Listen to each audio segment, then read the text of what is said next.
सत्य को नारायण के रूप में पूजना ही सत्यनारायण की पूजा है। इसका दूसरा अर्थ यह है कि संसार में एकमात्र नारायण ही सत्य है, बाकी सब मोह माया है। सत्य में ही सारा जगत समाया हुआ है। सत्य के सहारे ही शेष भगवान पृथ्वी को धारण करते हैं। श्री सत्यनारायण व्रत का वर्णन देवर्षि नारद जी के पूछने पर स्वयं भगवान विष्णु ने अपने मुख से उन्हें सुनाया है। आज हम आपको श्री सत्यनारायण भगवान की व्रत कथा सुनाएंगे। आइए शुरू करते हैं। पहला अध्याय। बोलिए श्री सत्यनारायण भगवान की जय। एक समय की बात है, नेमिषि नारायण तीर्थ में शौनकादि 88,000 ऋषियों ने श्री सूत जी से पूछा, हे प्रभु, इस कलयुग में वेद विद्या रहित मनुष्य को प्रभु भक्ति किस प्रकार मिल सकती है तथा उनका उद्धार कैसे होगा। हे मुनिश्रेष्ठ, कोई ऐसा तप बताइए जिससे थोड़े ही समय में पुण्य फल मिले और मनवांछित फल भी प्राप्त हो जाए। इस प्रकार की कथा सुनने की हम इच्छा रखते हैं। सर्वशास्त्रों के ज्ञाता श्री सूत जी बोले, हे वैष्णव में पूज्य, आप सभी ने प्राणियों के हित की बहुत अच्छी बात पूछी है, इसलिए मैं एक ऐसे श्रेष्ठ व्रत को आप लोगों को बताऊंगा जिसे नारद जी ने लक्ष्मी नारायण से पूछा था और लक्ष्मीपति ने मुनिश्रेष्ठ नारद जी से कहा था। अब आप सब इसे ध्यान से सुनिए। एक समय की बात है, योगीराज नारद जी दूसरों के हितों की इच्छा लिए अनेकों लोकों में घूमते हुए मृत्युलोक में आ पहुँचे। यहाँ पर उन्होंने अनेक योनियों में जन्मे प्राय सभी प्रकार के मनुष्यों को अपने कर्मों द्वारा अनेकों दुखों से पीड़ित देखा। उनका दुख देखकर नारद जी सोचने लगे कि कैसा यत्न किया जाए जिसके करने से निश्चित रूप से मनुष्य के दुखों का अंत हो जाए। ऐसा विचार करने पर वह विष्णुलोक को गए। वहाँ पर वह देवों के ईश भगवान नारायण की स्तुति करने लगे, जिनके हाथों में शंख, चक्र, गदा और पद्म थे, गले में वरमाला पहने हुए थे। स्तुति करते हुए नारद जी बोले, हे भगवान, आप अत्यंत शक्ति से संपन्न हैं। मन तथा वाणी भी आपको नहीं पा सकती। आपका आदि, मध्य तथा अंत नहीं है। निर्गुण स्वरूप सृष्टि के कारण भक्तों के दुख को दूर करने वाले आपको मेरा नमस्कार है। नारद जी की स्तुति सुनकर विष्णु भगवान बोले, हे मुनिश्रेष्ठ, आपके मन में क्या बात है? आप किस काम के लिए पधारे हैं, उसे निसंकोच कहो। इस पर नारद मुनि बोले कि मृत्युलोक में अनेक योनियों में जन्मे मनुष्य अपने कर्मों के द्वारा अनेक दुखों से दुखी हो रहे हैं। हे नाथ, आप मुझ पर दया रखते हैं तो बताइए कि वो मनुष्य थोड़े ही प्रयास से अपने दुखों से कैसे छुटकारा पा सकते हैं। तब श्रीहरि बोले, हे नारद, मनुष्यों की भलाई के लिए तुमने बहुत अच्छी बात पूछी है, जिसके करने से मनुष्य मोह से छूट जाता है। वह बात मैं कहता हूँ, उसे सुनो। स्वर्गलोक व मृत्युलोक दोनों में एक दुर्लभ उत्तम व्रत है जो पुण्य देने वाला है। आज प्रेमवश होकर मैं उसे तुमसे कहता हूँ। श्री सत्यनारायण भगवान का यह व्रत अच्छी तरह विधि पूर्वक करके मनुष्य तुरंत ही यहाँ से सुख भोग कर मरने पर मोक्ष को प्राप्त होता है। श्रीहरि के वचन सुनकर नारद जी बोले कि उस व्रत का क्या फल है और उसका क्या विधान है। यह व्रत किसने किया था? इस व्रत को किस दिन करना चाहिए?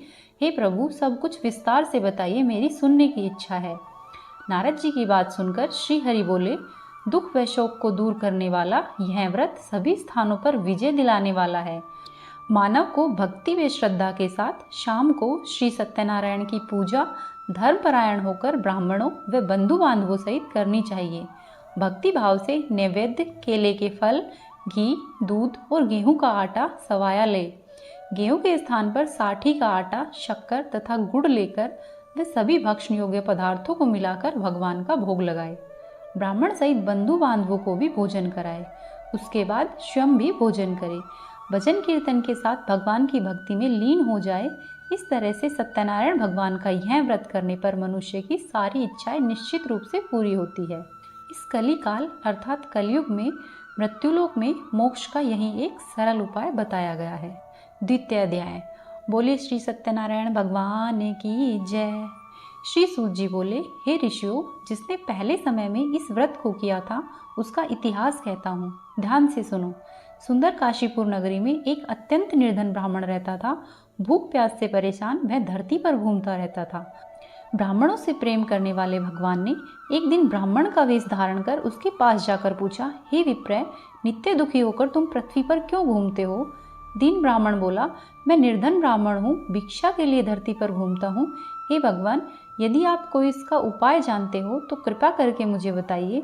तब वृद्ध ब्राह्मण कहता है कि सत्यनारायण भगवान मनवांछित फल देने वाले हैं, इसलिए तुम उनका पूजन करो। इसे करने से मनुष्य सभी दुखों से मुक्त हो जाता है। वृद्ध ब्राह्मण बनकर आए सत्यनारायण भगवान उस निर्धन ब्राह्मण को व्रत का सारा विधान बताकर अंतर्ध्यान हो गए। ब्राह्मण मन ही मन सोचने लगा कि जिस व्रत को वृद्ध ब्राह्मण ने मुझे करने के लिए कहा है, मैं उसे जरूर करूँगा। यह निश्चय करने के बाद उसे रात में नींद भी नहीं आई। वह सवेरे उठकर सत्यनारायण भगवान के व्रत का निश्चय कर भिक्षा के लिए चला गया। उस दिन निर्धन ब्राह्मण को भिक्षा में बहुत अधिक धन मिला, जिससे उसने बंधु बांधवों के साथ मिलकर श्री सत्यनारायण भगवान का व्रत संपन्न किया। भगवान सत्यनारायण का व्रत संपन्न करने के बाद वह निर्धन ब्राह्मण सभी दुखों से छूट गया और अनेक प्रकार की संपत्तियों से युक्त हो गया। उसी समय से यह ब्राह्मण हर माह इस व्रत को करने लगा। इस तरह से सत्यनारायण भगवान के व्रत को जो भी मनुष्य करेगा वह सभी प्रकार के पापों से छूटकर मोक्ष को प्राप्त होगा। जो मनुष्य इस व्रत को करेगा वह भी सभी दुखों से मुक्त हो जाएगा। सूत जी बोले कि इस तरह से नारद जी ने नारायण का कहा हुआ श्री सत्यनारायण व्रत को मैंने तुमसे कहा। हे विप्रो, मैं अब और क्या कहूँ। ऋषि बोले, हे मुनीश्वर, संसार में उस विप्र से सुनकर और किस किसने इस व्रत को किया है, हम सब इस बात को सुनना चाहते हैं। इसके लिए हमारे मन में श्रद्धा भाव है। तब सूत जी बोले, हे मुनियों, जिसने इस व्रत को किया है वह सब सुनो। एक समय वह विप्र धन और ऐश्वर्य के अनुसार अपने बंधु बांधवों के सहित व्रत करने के लिए तैयार हुआ। उस समय एक लकड़ी बेचने वाला बूढ़ा आदमी आया और लकड़ियों को बाहर रखकर अंदर ब्राह्मण के घर में गया। प्यास से दुखी वह लकड़हारा उनको व्रत करते देखकर विप्र को नमस्कार कर पूछने लगा कि आप ये क्या कर रहे हैं तथा इसे करने से क्या फल मिलता है, कृपया करके मुझे भी बताइए। तब ब्राह्मण ने कहा कि सब मनोकामनाओं को पूरा करने वाला यह श्री सत्यनारायण भगवान का व्रत है। इसकी कृपा से ही मेरे घर में धन धान्य की वृद्धि हुई है। विप्र से सत्यनारायण व्रत के बारे में जानकर लकड़हारा बहुत प्रसन्न हुआ। चरणामृत लेकर एवं प्रसाद खाने के बाद वह अपने घर को चला गया। लकड़हारे ने अपने मन में संकल्प किया कि आज लकड़ी बेचने से जो भी धन मिलेगा उसे वह श्री सत्यनारायण भगवान का उत्तम व्रत करेगा। मन में इस विचार को ले बूढ़ा आदमी सिर पर लकड़ियां रखकर उसे नगर में बेचने के लिए गया, जहां पर धनी लोग रहते थे। उस नगर में उसे अपनी लकड़ियों का दाम पहले से 4 गुना अधिक मिला। बूढ़ा लकड़हारा प्रसन्नता के साथ दाम लेकर केले, शक्कर, घी, दूध, दही और गेहूं का आटा ले और सत्यनारायण भगवान के व्रत की अन्य सामग्रियां लेकर अपने घर गया। वहां उसने अपने बंधु बांधवों को बुलाकर विधि विधान से सत्यनारायण भगवान का पूजन और व्रत किया। इस व्रत के प्रभाव से वह बूढ़ा लकड़हारा धन पुत्र आदि से युक्त होकर संसार के समस्त सुख भोग कर अंत काल में बैकुंठ धाम को चला गया। तीसरा अध्याय। बोले श्री सत्यनारायण भगवान की जय। सूत जी बोले, हे मुनियों, अब मैं आगे की कथा कहता हूँ। पहले समय में उल्कमुक नाम का एक बुद्धिमान राजा था। वह सत्यवक्ता और जितेंद्रिय था। प्रतिदिन देव स्थानों पर जाता और निर्धनों को धन देकर उनके कष्ट दूर करता। उसकी पत्नी कमल के समान मुख वाली तथा सती साध्वी। भद्रशिला नदी के तट पर उन दोनों ने श्री सत्यनारायण भगवान का व्रत किया। उसी समय साधु नाम का एक वेश्या आया। उसके पास व्यापार करने के लिए बहुत सा धन भी था। राजा को व्रत करते देखकर वह विनय के साथ पूछने लगा, हे राजन, भक्तिभाव से पूर्ण होकर आप यह क्या कर रहे हैं? मैं सुनने की इच्छा रखता हूँ, आप मुझे बताइए। राजा बोला, हे साधु, अपने बंधु बांधवों के साथ पुत्रादि की प्राप्ति के लिए एक महाशक्तिमान श्री सत्यनारायण भगवान का व्रत व पूजन कर रहा हूँ। राजा के वचन सुनकर साधु आदर से बोला, हे राजन, मुझे इस व्रत का सारा विधान कहिए। आपके कहे अनुसार मैं भी इस व्रत को करूँगा। मेरी भी संतान नहीं है और इस व्रत को करने से निश्चित रूप से मुझे संतान की प्राप्ति होगी। राजा से व्रत का सारा विधान सुनकर व्यापार से निवृत्त होकर वह अपने घर को गया। साधु वैश्य ने अपनी पत्नी को संतान देने वाले इस व्रत का वर्णन कह सुनाया और कहा कि जब मेरी संतान होगी तब मैं इस व्रत को करूँगा। साधु ने इस तरह के वचन अपनी पत्नी लीलावती से कहे। एक दिन लीलावती पति के साथ आनंदित हो सांसारिक धर्म में प्रवृत्त होकर सत्यनारायण भगवान की कृपा से गर्भवती हो गई। 10वें महीने में उसके गर्भ से एक सुंदर कन्या ने जन्म लिया। दिनों दिन वह ऐसे बढ़ने लगी जैसे कि शुक्ल पक्ष का चंद्रमा बढ़ता है। माता पिता ने अपनी कन्या का नाम कलावती रखा। एक दिन लीलावती ने मीठे शब्दों में अपने पति को याद दिलाया, आपने सत्यनारायण भगवान के जिस व्रत को करने का संकल्प किया था उसे करने का समय आ गया है, आप इस व्रत को करिए। साधु बोला, हे प्रिय, इस व्रत को मैं उसके विवाह पर करूँगा। इस प्रकार अपनी पत्नी को आश्वासन देकर वह नगर को चला। कलावती पिता के घर में रहकर बड़ी होने लगी। काफ़ी समय बाद जब साधु व्यापार से वापस अपने घर आया तब उसने एक बार नगर में अपनी कन्या को सखियों के साथ देखा तो तुरंत ही दूत को बुलाया और कहा कि मेरी कन्या के लिए सुयोग्य वर देख कर आओ। साधु की बात सुनकर दूत कंचन नगर में पहुंचा और वहां देखभाल कर लड़की के सुयोग्य वाणिक पुत्र ले आया। सुयोग्य लड़के को देखकर साधु ने बंधु बांधवों को बुलाकर अपनी पुत्री का विवाह भी कर दिया।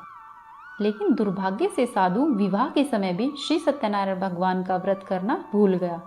इस पर श्री सत्यनारायण भगवान क्रोधित हो गए और उन्हें श्राप दिया कि साधु तुम्हें दारुण दुख प्राप्त होगा।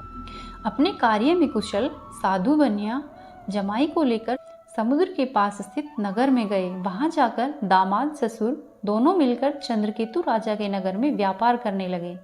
एक दिन भगवान सत्यनारायण की माया से एक चोर राजा का धन चुराकर भाग रहा था। उसने राजा के सिपाहियों को अपने पीछे आते देखकर चुराया हुआ धन वहां पर रख दिया, जहां पर साधु अपने जमाई के साथ ठहरा हुआ था। राजा के सिपाहियों ने साधु वैश्य के पास जाकर राजा का धन पड़ा देखा तो वह ससुर और जमाई दोनों को बांधकर प्रसन्नता से राजा के पास ले गए और कहा कि हम उन दोनों चोरों को पकड़कर लाए हैं, आप आगे की कार्यवाही की आज्ञा दें। राजा की आज्ञा से उन दोनों को कठोर कारावास में डाल दिया गया और उनका सारा धन छीन लिया गया। श्री सत्यनारायण भगवान के श्राप से साधु की पत्नी भी बहुत दुखी हुई। घर में जो भी धन रखा था उसे चोर चुरा कर ले गए। शारीरिक तथा मानसिक पीड़ा व भूख प्यास से अति दुखी होकर अन्न की चिंता में कलावती ब्राह्मण के घर गई। वहां उसने श्री सत्यनारायण भगवान का व्रत होते हुए देखा। फिर कथा सुनी व प्रसाद ग्रहण कर रात को वापस घर पर आई। जब कलावती घर पर आई तो उसकी माता ने पूछा कि हे पुत्री, अब तक तुम कहाँ थी व तेरे मन में क्या है। तब कलावती ने अपनी माता से कहा, हे माता, मैंने एक ब्राह्मण के घर में श्री सत्यनारायण भगवान का व्रत देखा है। कन्या के वचन सुनकर लीलावती भगवान के पूजन की तैयारी करने लगी।